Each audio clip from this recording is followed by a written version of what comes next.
I am your friend, Dr. Charles Apoki. Today is Tuesday, June 3rd, 2025. I've been trying to do this video for some days. Thank God I have the chance to do it now. Karma, the law of retribution, the law of you reap what you sow,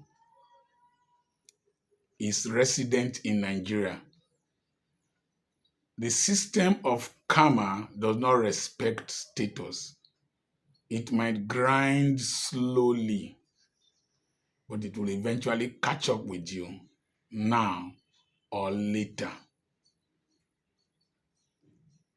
The Nigerian police force has been trying to reform itself over the years, and it has produced very fine officers like Frank Mba, Bright Edafe, and there was one Shell policeman, Inspector Okonkwo, and very recently we have one is it ASP or Inspector C. I don't know his rank. Shaba in a Ekpa police station.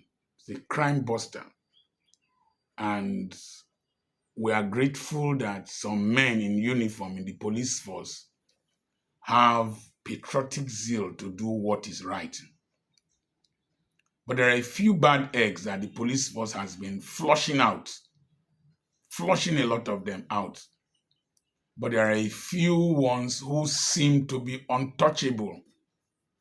And in that case, karma affects them. I remember 25 years back when I first came to Ugili to reside. I don't know, I just parked my vehicle near the mobile fuel station.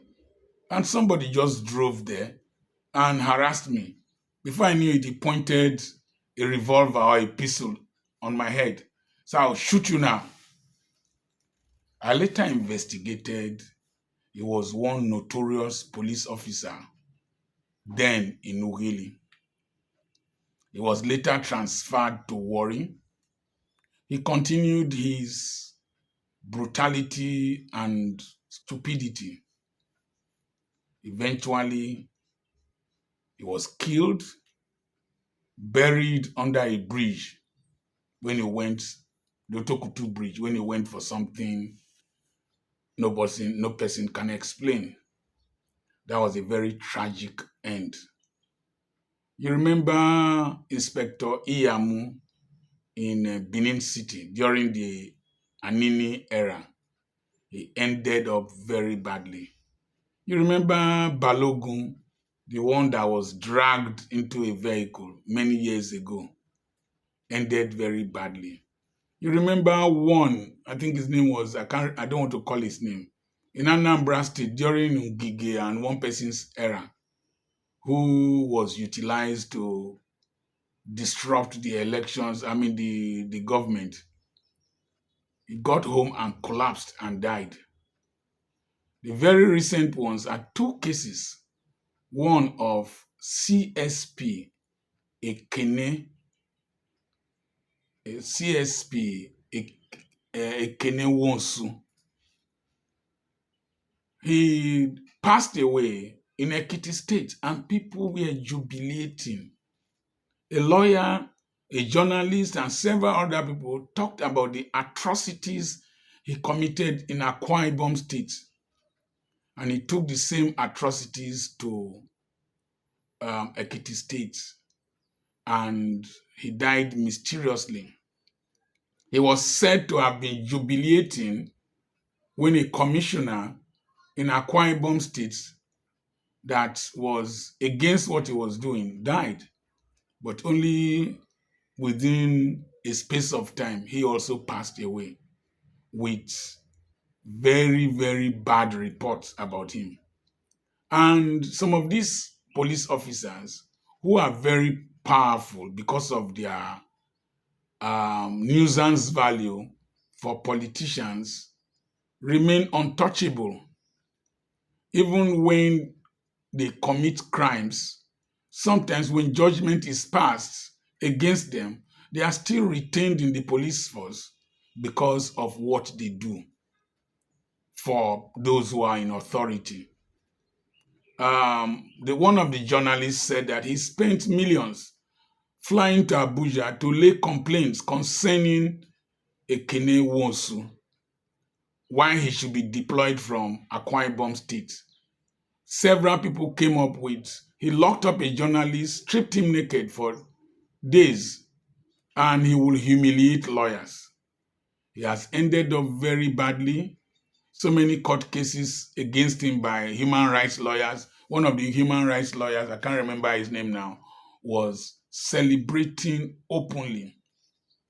When wicked men perish, people rejoice.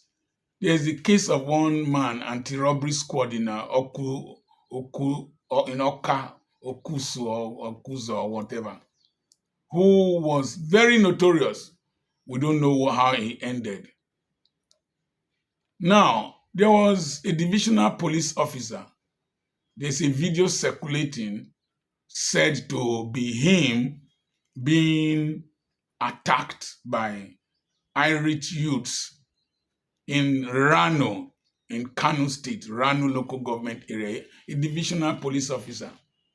He was said to have brutalized 3 people in Bauchi State when he was there. And 2 of them lost their lives, and 1 of them had fractures, and a court case was won against him, the police, and a fine was placed to pay compensation. Instead of dismissing him from the police force, he was transferred to Kano, and somebody died in his custody again. The police PRO from Kano has come to give his own explanation about somebody who was driving a bike under the influence of substances, and that he subsequently fell ill and died in a hospital. And youths mobilized to come and attack the police station. There are some questions we need to ask. Starting from Ekene Wosu, who was said to be obtaining false criminal court orders while people are in detention to sell their vehicles and collect the money. Those judges, those magistrates that collaborated with him to pass such judgments, issue such orders, the Nigerian Judicial Council should open up cases against them because they are accessories to that criminality, to the injustice. Accessories to that injustice. Now, let's go back to the DPO in Rano. How come people, young men, were able to mobilize, set a divisional police station on a police station on fire, where a DPO is supposed to be a big police station, set it on fire, and then they said the injuries, according to the PRO, the police PRO, the injuries he sustained. How did they manage to grab a divisional police officer? If the video in circulation where people were using sticks and stones to flog a man until he was deleted relates to that divisional police officer, it shows the level of insecurity in this country and the level of vulnerability of all of us as citizens. If a divisional police officer can be injured by youths in Rano, then any person is vulnerable. If that video is true, that alleged video is true, It's a big disgrace on our country. It's a shame. But there are key issues that come up. Number one, his rank could not protect him. Chief Superintendent of Police, his uniform could not protect him. His colleagues could not protect him. His money could not protect him. The next thing was that his colleagues, where were the other police officers? Where were the other police officers? A policeman was telling me that when you see a police officer with a tear gas launcher that is not a bullet shooting gun, know that there are not enough rifles in the police division there. And you see some of the rifles are old. They are sellotaped with, if a police division headquarters can be invaded by youths and the divisional police officer taken and injured and die of his injuries, shows how vulnerable we are, how disorganized we are. And there was something else that I also noticed. Those who were hitting him were Muslims. Those who were hitting him were Northerners. Those who were hitting him were Arewa people. Evil in Nigeria does not know religion, does not know tribe, does not know region. Evil is evil.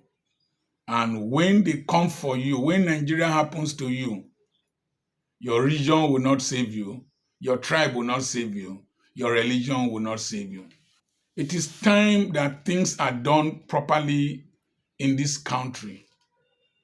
If somebody is arrested, traumatizing that person, brutalizing that person to extort confession from that person, ideally, any confessions or statements made under duress are not supposed to be admissible evidence in court because the person spoke or wrote against his or her will. Karma lives in this country. It's not an Indian. Slowly catches up with people. And in the next few years, there's going to be a dramatic manifestation of the effect of the law of retribution and the law of karma. Between now and 2027, mark my statement. I'm not a prophet. These are simple predictive projections. Dramatic things are going to happen. We seem to be enjoying this macabre dance of impunity, corruption, insanity, all kinds of nonsense going on in this country. We have not left this country because we have hope. God dey na poor man juju and he dey work. Na be poor man talisman, he dey work. God dey. God dey for Nigeria. Mark my words. People are going to pay heavily for their evil. I remain Dr. Charles. Those who have ears, let them hear. Office, power, gone. God is bigger than you. God is bigger than you. Bigger than you. Nigeria is bigger than you. Our desires and our prayers are bigger than you. I have a webinar coming up on the 20th of June on creating multiple streams of income. We have properties for sale. We have another YouTube channel, Dr. Charles Apoki's Shorts, and we do podcasts on a regular basis. You can listen to them while you are driving, listen to them while you are walking. Dr. Charles Apoki is still my name. Send a message to +234 80 21 21 92 62 for assistance concerning any of the things we have advertised here. And for counseling, we have paid counseling sessions, and people are calling in from all over the world. And anytime I finished with them, I always ask them, was it worth your time and the money you paid? They will say, they will thank me so much. Occasionally, we do charity counseling for those we know really need charity. God bless you.